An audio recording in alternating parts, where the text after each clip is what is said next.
Iya, Shalom, Assalamualaikum, Om Swastiastu, Namo Buddhaya, salam kebajikan, dan salam cinta damai dari saya, Perianto Zamasi. Nah, Bapak Ibu, Saudara-saudari dimanapun berada pada kesempatan ini, persoalan terkait pembubaran ibadah umat Kristen, penolakan pembangunan gedung gereja, dan apapun kegiatan-kegiatan umat Kristiani, biasanya selalu saja mendapatkan gangguan-gangguan dari saudara-saudara kita yang tidak bertanggung jawab. Siapakah pelakunya? Ya tentu dari mereka-mereka saudara kita yang berbeda agama dengan kita. Biasanya sih pelakunya itu dari saudara kita yang beragama Islam. Tapi ingat, enggak semua saudara kita Islam berkelakuan seperti itu. Hanya sekelompok atau hanya oknum-oknumnya saja, Bapak Ibu Saudara-saudari.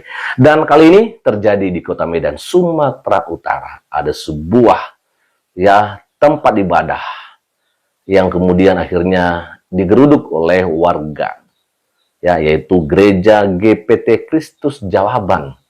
Karena menurut mereka tempat ini tidak ada IMB sebagai gedung beribadah. Bapak Ibu Saudara-saudari, ini memang agak lucu sekali ya. Kenapa di negara kita bisa terjadi dan berkali-kali terjadi kejadian yang seperti ini. Padahal sebenarnya kalau kita bisa melihat banyak sekali juga seperti musola, seperti masjid ya, yang sebenarnya belum keluar IMB tetapi masjid sudah dibangun, Bapak Ibu Saudara-saudari. Ya kan ya? Kenapa bisa begitu? Nah, akhirnya apa yang terjadi, Bapak Ibu, ketika ada dari saudara kita umat Kristen yang mengajukan untuk diterbitkannya IMB, itu sangat sulit sekali untuk dikeluarkan sekalipun sudah memenuhi persyaratan. Dan akhirnya memang nggak bisa dilakukan pembangunan gedung gereja ketika tidak ada IMB. Dan apa yang terjadi, daripada mereka nggak ibadah, saudara-saudara kita umat Kristen ini, mereka beribadah saja di gedung tertentu. Yang penting di sana mereka bisa ngumpul dan berdoa kepada Tuhannya. Tetapi mereka-mereka yang nggak bertanggung jawab ini, yang katanya agama damai, tetapi mereka selalu melakukan gangguan-gangguan yang seperti itu. Bapak Ibu Saudari, sebelum kita melihat beberapa komentar yang ada di sini, kita akan coba melihat dulu bagaimana tanggapan dari video yang satu ini. Pembubaran ibadah umat Kristen terjadi lagi. Yang bikin kaget kali ini kejadiannya di Medan, Sumatera Utara. Padahal wali kotanya bilang kalau nggak boleh ada satu orang pun yang didiskriminasi di kota Medan. Medan selama ini kan dikenal sebagai kota yang plural dan cukup toleran ya. Di kota ini hidup berdampingan berbagai suku, mulai dari Batak, Melayu, Jawa, Tionghoa, Minangkabau, Aceh, Nias, India, dan masih banyak lagi. Agamanya juga beragam. Ada Islam, Protestan, Katolik, Buddha, Hindu, sampai Konghucu. Bahkan di beberapa kawasan, masjid, gereja, dan vihara berdiri berdampingan. Tapi yang terjadi kali ini malah bikin miris. Pada 19 Juli lalu, Jemaat Gereja Pantai Kosta Tabernakel atau GPT Kristus Jawaban di Jalan Garu 5, nomor 10 Medan Amplas digeruduk warga saat lagi ibadah. Videonya juga viral, salah satunya diunggah akun Instagram @suarakyatmedan. Terlihat sekelompok warga datang dan membubarkan ibadah jemaat. Nah, ternyata masalah ini udah panjang. Jemaat GPT Kristus Jawaban membeli tanah di Jalan Garu 5 sejak tahun 2017 buat membangun gereja. Sejak saat itu mereka ngurus izin pendirian rumah ibadah ke pemerintah Kota Medan. Menurut pengurus gereja, seluruh syarat administrasi termasuk dokumen yang diminta FKUB sudah dipenuhi. Tapi sampai 9 tahun izinnya belum juga selesai. Akibatnya selama bertahun-tahun jemaat terpaksa ibadah di tempat lama yang udah nggak layak. Bahkan tempat ibadah lamanya ada di lantai 2. Jemaat lansia sampai harus diangkat dulu biar bisa ikut kebaktian. Karena kondisi itu akhirnya mereka memilih ibadah di bangunan milik mereka sendiri di Jalan Garu 5. Nah, disinilah konflik mulai memanas. Sebagian warga menolak karena bangunan itu masih berstatus rumah tinggal dan belum punya izin sebagai rumah ibadah. Makanya setiap ada kegiatan ibadah di sana selalu jadi sumber konflik. Pihak gereja juga bilang penolakan datang dari beberapa pihak, termasuk mantan pemilik atau ahli waris tanah yang dulu menjual lahan itu.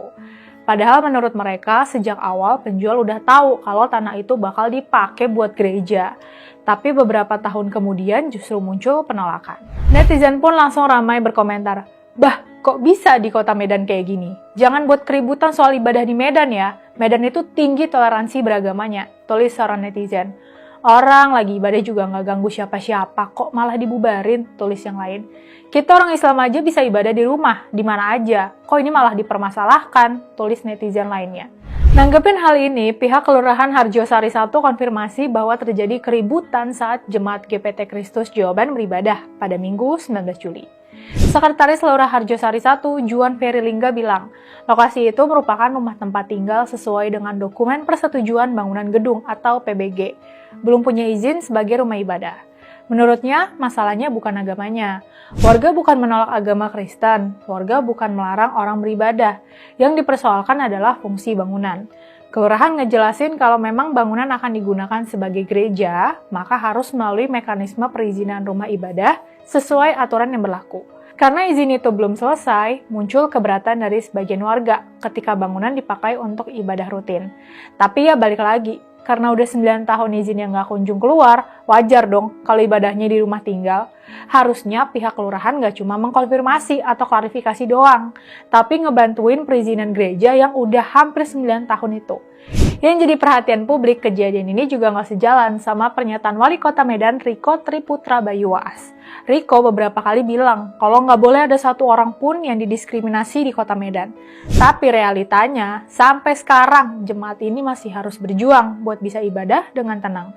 Faktanya, ngurus izin rumah ibadah sampai 9 tahun aja udah bikin banyak orang bertanya-tanya.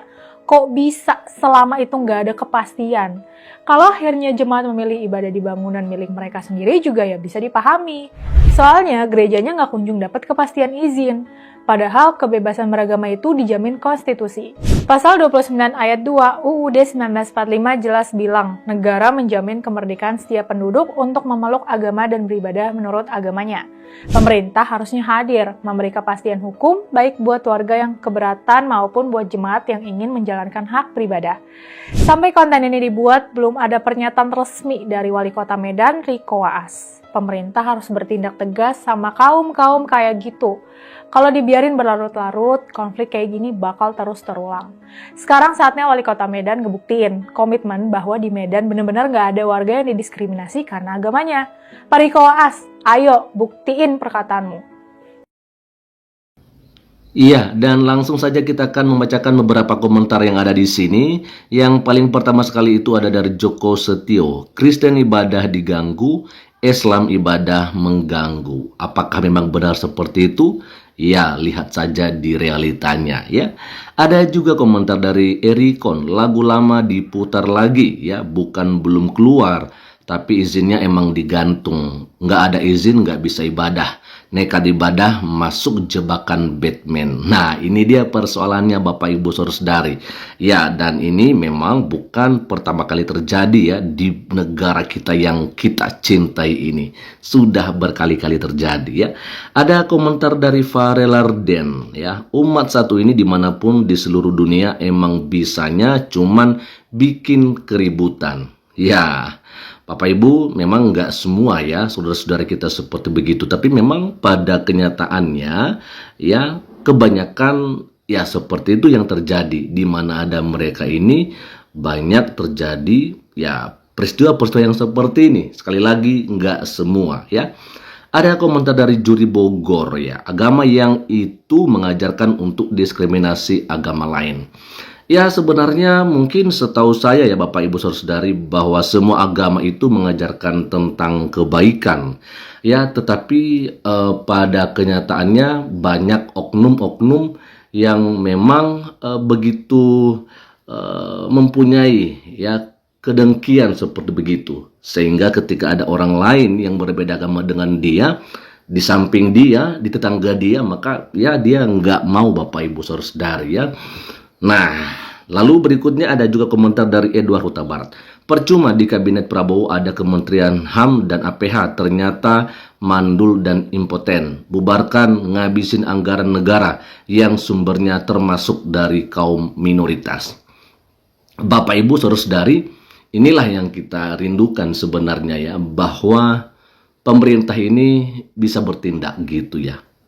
Baik dari Menteri HAM seperti ini atau APH, dan apalagi ya dari Menteri Agama tentunya ya, karena tentu dia Menteri Agama untuk semua agama yang ada di Indonesia, bukan hanya untuk Menteri Agama Islam saja. Dan memang ini sudah nggak heran lagi ya, kalau saja juga saya melihat Bapak Ibu Saudari beberapa program-program itu ya yang dari pemerintah hanya seperti mengedepankan ya apa kepentingan dari saudara kita yang beragama Islam. Lihat saja ketika mereka naik haji, ada dana dikeluarkan.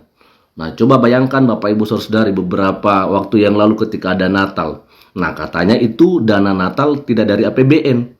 Ya, bahkan justru gitu ya, justru ya sumbangan atau persembahan dari mereka-mereka yang merayakan Natal nasional di tahun 2025 yang lalu itu, yaitu ya dana yang terkumpul di situ itu dikirimkan, maksud saya dikirimkan kepada saudara-saudara kita yang ada di Palestina. Nah, ini coba bayangkan, bukannya kita nggak mau membantu, bukan seperti begitu.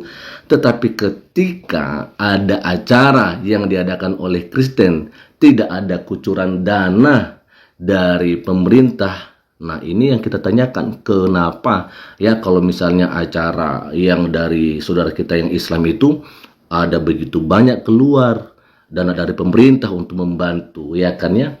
Nah, inilah jadi seakan-akan agama di luar Islam ini seperti dianaktirikan seperti begitu Bapak Ibu Saudari ya. Lalu berikutnya ada juga komentar dari Agung Upianto, masjid dan musola tempat warga yang menggeruduk juga belum tentu ada izin, ngawur parah. Nah, ini dia, benar sekali ya. Jadi memang kalau kita melihat Bapak Ibu Saudari begitu banyak sekali ya, baik itu masjid dan juga musola yang memang belum mendapatkan izin, tetapi sudah ada bangunan yang gedung yang mewah seperti begitu ya. Tetapi kalau di Kristen sulit sekali. Udah ada IMB pun tetap saja ada mereka-mereka yang tidak menerima dan menolak ya pembangunan gedung gereja itu boleh berjalan ya. Lalu berikutnya dari Katrina Jah, cuma lihat judul pelaku pasti kadrun lagi. Dan paling terakhir Bapak Ibu Saudara-saudari ada dari Sumantio ya, kelompok kadrun ini nggak akan tenang hidupnya kalau nggak bikin onar soal izin ya. Adakah izin setiap masjid dibangun? Koplak nggak ketulungan. Ya, betul sekali Bapak Ibu Saudari ya. Jadi itulah yang terjadi di Indonesia dan memang kali ini terjadi di Kota Medan, Sumatera Utara. Semoga saja wali kotanya bisa bertindak dan memberikan keimanan bagi seluruh warga yang ada di Kota Medan secara khusus ya. Sekian saja dan kiranya Tuhan Yesus Kristus memberkati kita semua. Shalom, assalamualaikum, Om Swastiastu, Namo Buddhaya, salam kebajikan dan salam cinta damai dari saya Perianto Zamasi.